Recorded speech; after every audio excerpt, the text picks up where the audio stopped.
2 Samuel 2. David anointed king over Judah. In the course of time, David inquired of the Lord, "Shall I go up to one of the towns of Judah?" He asked. The Lord said, "Go up." David asked, "Where shall I go?" "To Hebron," the Lord answered. So David went up there with his 2 wives, Ahinoam of Jezreel and Abigail, the widow of Nabal of Carmel. David also took the men who were with him, each with his family, and they settled in Hebron and its towns. Then the men of Judah came to Hebron, and there they anointed David king over the tribe of Judah. When David was told that it was the men from Jabesh Gilead who had buried Saul, he sent messengers to them to say to them, "The Lord bless you for showing this kindness to Saul your master by burying him. May the Lord now show you kindness and faithfulness, and I too will show you the same favor because you have done this.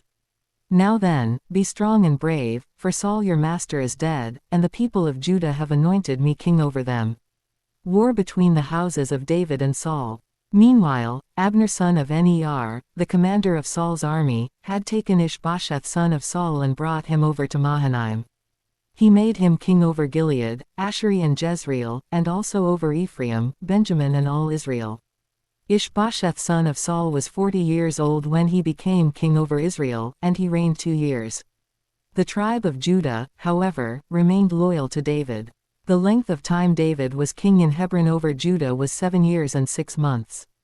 Abner son of Ner, together with the men of Ishbosheth son of Saul, left Mahanaim and went to Gibeon. Joab son of Zeruiah and David's men went out and met them at the pool of Gibeon. One group sat down on one side of the pool and one group on the other side. Then Abner said to Joab, "Let's have some of the young men get up and fight hand to hand in front of us."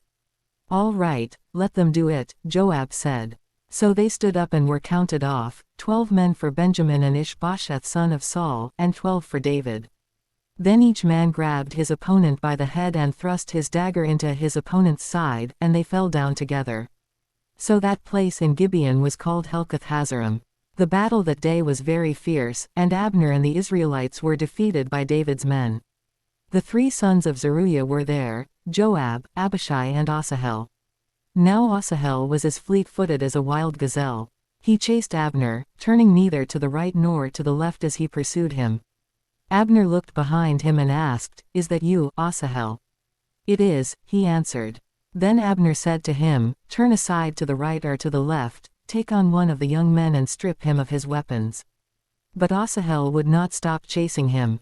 Again Abner warned Asahel, "Stop chasing me. Why should I strike you down?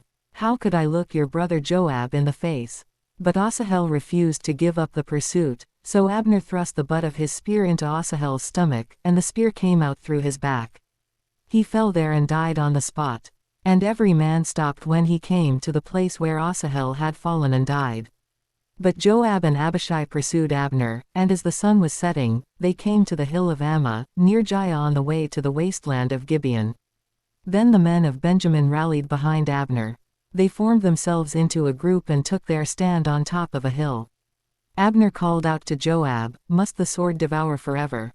Don't you realize that this will end in bitterness? How long before you order your men to stop pursuing their fellow Israelites?" Joab answered, "As surely as God lives, if you had not spoken, the men would have continued pursuing them until morning."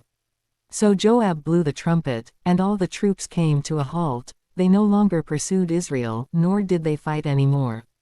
All that night Abner and his men marched through the Arabah. They crossed the Jordan, continued through the morning hours and came to Mahanaim. Then Joab stopped pursuing Abner and assembled the whole army. Besides Asahel, 19 of David's men were found missing. But David's men had killed 360 Benjamites who were with Abner. They took Asahel and buried him in his father's tomb at Bethlehem.